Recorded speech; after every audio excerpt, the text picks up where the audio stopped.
بسم اللہ الرحمن الرحیم۔ السلام علیکم۔ آج ہم کرونا وائرس کے بارے میں بات کریں گے۔ کرونا وائرس کیا ہے اور کیسے پھیلتا ہے؟ کیا یہ دجالی سازش ہے یا میڈیکل وارفیئر ہے یا افغانستان میں امریکہ کی ہار کو دنیا سے چھپانے کا بہانہ ہے؟ کرونا وائرس ایک بے جان ڈی این اے ہے۔ جب اس کو کسی جاندار میں شامل کیا جائے تو بیکٹیریا کی مدد سے وہ منٹوں میں لاکھوں کی تعداد میں بچے پیدا کرتا ہے، اور جب کوئی جاندار اس کو چھوتا ہے وائرس اس بندے میں منتقل ہو جاتا ہے۔ یہ تو تھا وائرس کا تعارف اور پھیلنے کا طریقہ۔ سب سے ضروری بات، وائرس ہوا کے ذریعے نہیں پھیلتا بلکہ چھونے سے پھیلتا ہے، اور ماسک صرف متاثرہ شخص کے لیے ہے۔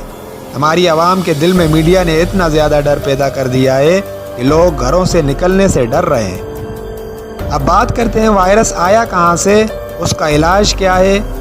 میں جو آپ کو بتانے جا رہا ہوں وہ شاید آپ کو حیرت میں ڈال دے۔ یہ وائرس خاص طور پر لیبارٹری میں تیار کیا گیا ہے، اور یہ آج کل میں نہیں بلکہ 50 سال پہلے سے تیار کیا جا چکا تھا، لیکن اس کو صحیح وقت اور صحیح جگہ پر لوگوں میں پھیلانے کا انتظار کیا جا رہا تھا۔ میں آپ کو یہ بات دلیل سے پیش کرتا ہوں کہ وائرس 1-2 ماہ پہلے نہیں بنا بلکہ 50 سال پہلے خود تیار کیا گیا ہے۔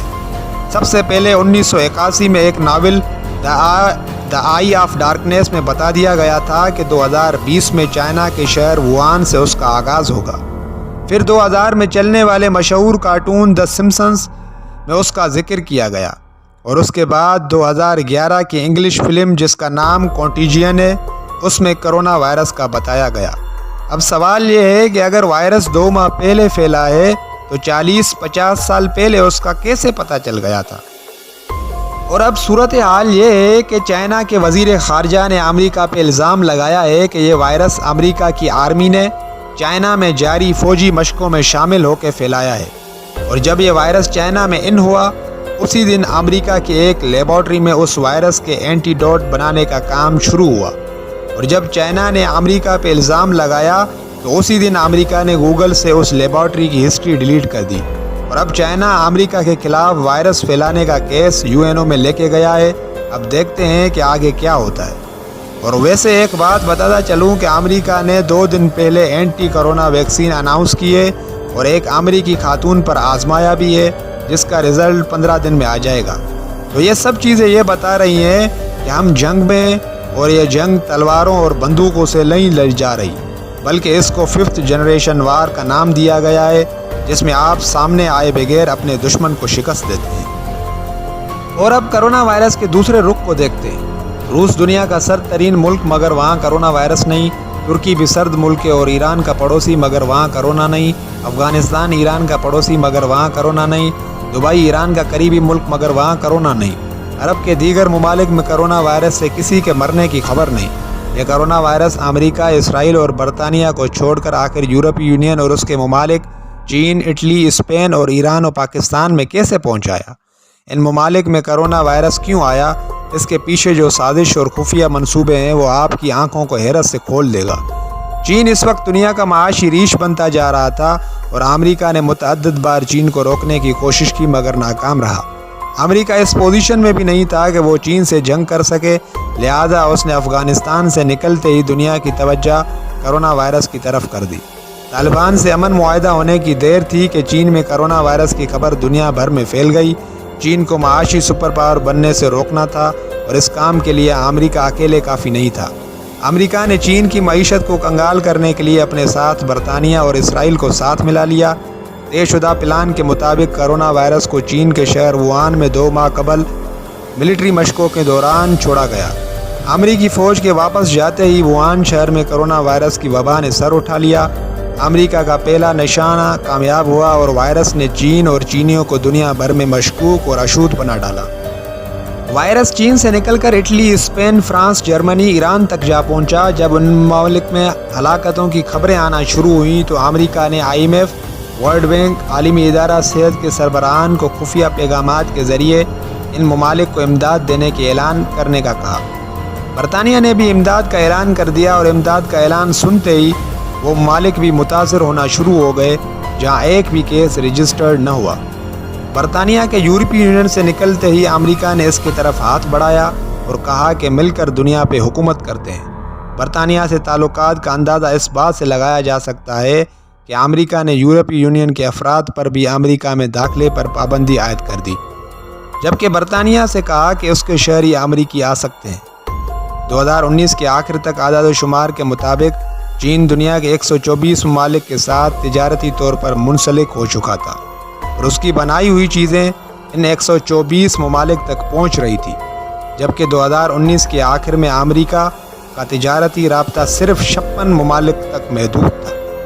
امریکی بلیک فرائیڈے اور سائبر منڈی کے نام پر شاپنگ کی مد میں ایک دن میں $5.8 بلین کما رہا تھا، جبکہ چین صرف ایک دن میں $14.3 بلین مالیت کی اشیاء فروخت کر دیتا تھا، اور چین کی یہی ترقی امریکہ کے پیٹ میں مسلسل مروڑ پیدا کر رہی تھی۔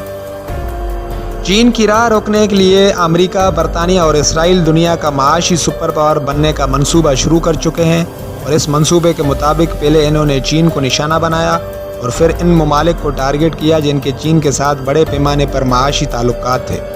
یورپ کے بڑے ممالک میں چینی مصنوعات نے اپنا اڈہ قائم کر لیا تھا۔ نہ صرف یورپ بلکہ مڈل ایسٹ، عرب ممالک اور پاکستان تک چین نے تجارتی رسائی حاصل کر لی تھی۔ یہ ساری صورتحال امریکہ کو کسی صورت قبول نہیں تھی کہ چین معیشت میں اس سے آگے نکلے۔ اب دنیا کا ہر ملک، ہر شہری چین سے ایک پیسے کی بھی چیز لینے کا نہیں سوچ رہا، بھلے وہ مفتی کیوں نہ ملے۔ ایران چونکہ پہلے سے ہی امریکہ اور اسرائیل کے نشانے پر تھا، تو اس کو مزید کمزور کرنے کے لیے اس وائرس کا سہارا لیا گیا۔ اب آگے پاکستان بچتا تھا، جہاں چین کی کھربوں ڈالر کی سرمایہ کاری چل رہی ہے۔ حکومت نے آؤ دیکھا نہ تاؤ اور پورے پاکستان کو بند کر دیا۔ نتیجہ یہ ہوا کہ ہمارا تمام تر دار و مدار چینی مصنوعات پر تھا، اور وہ آنا بند ہو گئی، اور جو کاروبار چین کی مصنوعات پر چل رہا تھا وہ ٹھپ ہو کر رہ گیا۔ امریکہ نے عراق، افغان اور شام کے جنگ میں کھربوں ڈالر ضائع کیے ہیں اور کہیں بھی کامیابی نہیں ہو پائی۔ لگاتار جنگوں کے بعد امریکہ اس نتیجے پر پہنچی تھی کہ اب ایسی جنگ لڑی جائے جس میں ایک بھی امریکی فوجی نہ مرے اور دنیا پر ہم راج بھی کرے۔ آج امریکہ افغانستان سے بھی نکل چکا، عراق میں بھی چند سو فوجی ہیں اور شام میں چند درجن۔ سالوں سے لڑی جانے والی ان جنگوں کا نقصان امریکہ کو کسی طرح پورا کرنا تھا، اور یہ خسارہ پورا کرنے کے لیے اسے تجارت کا سہارا لینا تھا، لیکن چین اس کے آگے پہاڑ کی طرح کھڑا تھا، اور یہاں پر چین سے جنگ اس اسلحے سے نہیں بلکہ دماغ سے لڑنی تھی، اور بالآخر امریکہ چین سے لڑے بغیر ہی اپنی جنگ جیت گیا، اور اس نے محض ایک مہینے میں ہی چین جیسے معاشی ریش کو پاؤں کے بل بٹھا دیا۔ اب منصوبے کے مطابق آنے والے دنوں میں امریکہ، اسرائیل اور برطانیہ دنیا میں اپنی مصنوعات کو بیچیں گے، اور چین جب تک اپنے پاؤں پر کھڑا ہوتا تب تک وہ ان سب کے نیچے لگ چکا ہوگا۔ ویسے سندھ کو دیکھا جائے کہ تھر میں بچے بھوکے مرتے رہے، اور وزیر اعلیٰ نے نہ ایسی کبھی پھرتی دکھائی۔ صرف لاڑکانہ میں سڑکوں کے نام پر 80 ارب ڈکارنے والی پیپلز پارٹی اسکول کالج بند کرا کے وزیر اعلیٰ سندھ کو 21 توپوں کی سلامیاں دے رہی ہے، اور ہم خوش ہو رہے ہیں کہ واہ، کورونا کے خلاف بس ایک ہی وزیر اعلیٰ کام کر رہا ہے۔ شبہ ہے کہ ہم 50 ارب ڈالر کی امداد جو پاکستان کو ورلڈ بینک اور ایشیا بینک دے رہی ہے، کو حاصل کرنے کے لیے ہم کچھ زیادہ کورونا کے کیسز بتا رہے ہیں، تاکہ ہمارے حکمران وہ پیسہ حاصل کر سکے اور اپنی ذاتی مفادات حاصل کرنے کے لیے، جیسے انہوں نے 2005 کے زلزلے کے دوران اور 2010 کے سیلاب کے وقت ہڑپ لیے۔ لیکن ہمیں معلوم نہیں کہ یہ امداد دراصل اس امریکہ اور اسرائیلی منصوبے کا حصہ ہے جو چین کو دیوار سے لگانے کے لیے بنایا گیا، اور ہم اتنے سادہ کہ کہا چلو 50 ارب تو آ رہے ہیں۔ کوئی امریکہ، برطانیہ اور IMF سے پوچھے کہ امداد کا حقدار تو چین ہے، اس کو کیوں نہیں دے رہے؟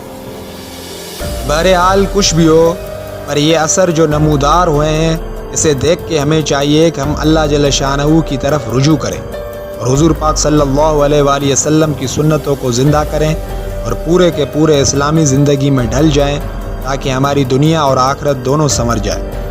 آخر میں ایک بات بتایا چلوں کہ پاکستان کے بڑے نامور عالم اور مفتی تقی عثمانی صاحب کو کسی بزرگ نے بتایا ہے کہ انہیں حضور پاک صلی اللہ علیہ وآلہ وسلم خواب میں آئے ہیں، اور اکثر اس کی زیارت ہوتی رہتی ہے، اور بتایا کہ 3 بار سورۃ فاتحہ یعنی الحمدللہ رب العالمین، اور 3 بار سورہ اخلاص یعنی قل هو اللہ احد اور 313 مرتبہ حسبنا اللہ و نعم الوکیل پڑھ کے پانی پر دم کر کے سارا دن پیے تو انشاءاللہ وہ اس موذی وائرس کرونا سے بچا رہے گا۔